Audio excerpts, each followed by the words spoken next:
you. My name is Shafiq Abram from Egypt. My question is to Secretary Blinken. You've invested an incredible amount of time trying to bring a settlement in the issue of Gaza. And at the very same time, we all feel in the region that things can spill over in a very dramatic way. Especially, there are many excuses of why not to have a solution, but to do things step by step. That is not going to work. So my question to you is, sir, why, with all the countries, including the United States, including the UK, just what Cameron has just said, proclaiming a two-state solution is not something the United States puts on the floor now, and be able to achieve that? Thank you. Thank you. Finally, there's a question there, and then I'm afraid. I have a loud voice. I don't need a microphone. Hello, my name is Masih Ahmadinejad. I'm an Iranian troublemaker for mullahs, and I have a simple question. We cannot talk about global security by forgetting about Iran, by burying the human rights abuse under the carpet. I'm here today with a woman who was in the front line of last year's uprising. She was shot in her eyes. She lost her eyes because of the Revolutionary Guards. So my question is very clear: how we can reach to peace and security in the world without designating the Revolutionary Guards as a terrorist organization, which the United States of America did that, thanks. But why the allies are not following the United States? The democratic countries are not as united as autocracy, because Islamic Republic is helping Putin, is helping Hamas, all the proxies in Yemen.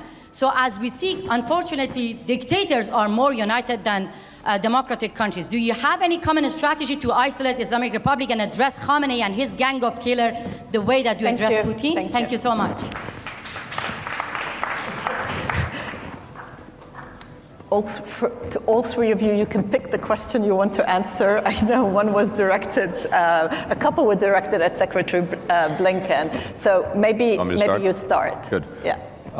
So to the question, is Israel more secure now, after 4 months after October 7th? I think the answer is, in the near term, in the immediate, yes, it is, in terms of dealing with the immediate threat, the horrific terrorist group that attacked it in the most unimaginable ways on October 7th. Is it more secure for the long term? That's a different question. Because the fundamental question we have to ask ourselves is, and Jai mentioned this, how do we make sure that this cycle, one way or another, doesn't repeat itself, whether it's a year from now, 5 years from now, or 10 years from now? I think there's an extraordinary opportunity before Israel in the months ahead to actually, once and for all, end that cycle. And it's because there's some new facts that didn't exist before when there were efforts to make peace between Israelis and Palestinians, starting with the fact that virtually every Arab country now genuinely wants to integrate Israel into the region, to normalize relations if they haven't already done so, to provide security assurances and commitments so that Israel can feel more safe and more secure. At the same time, there are genuine efforts underway, led by Arab countries, to reform, revitalize, revamp the Palestinian Authority so that it can be more effective in representing the interests of the Palestinian people and could be a better partner for Israel in that future.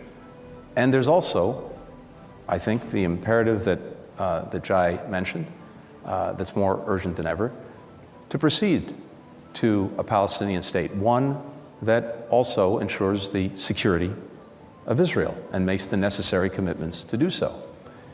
If you put all of that together, you have an integrated region where people are actually working together for the common good, a region in which Israel is secure in ways that it's never been before, and where the number one threat to its security, as well as the security of many of us, just alluded to in the last question, Iran, is isolated, along with all of its proxies. That future, that path is there, it's clear, it's hard, it's complicated, but it's real. The alternative, is an endless repetition of the cycle that we've seen, year after year, decade after decade, generation after generation.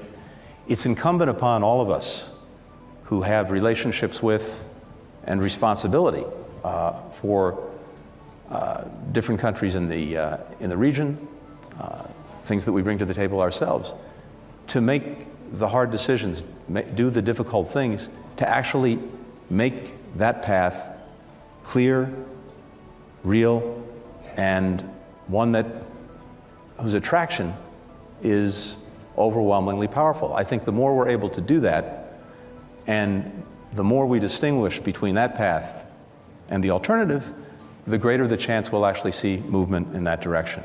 I'll say just very quickly on Ukraine. I think you've heard throughout this conference, including by the fact that we have an extraordinary delegation from the United States Congress here, Republicans, Democrats, Senate, House, that there is enduring support for Ukraine, and that's not just from the United States, it's from country after country in Europe and well beyond, for a whole variety of reasons, starting, of course, with the aggression that the Ukrainians have suffered, but also because that aggression has gone to the very principles at the heart of the international system that each of us has a stake in preserving, and that's not going away.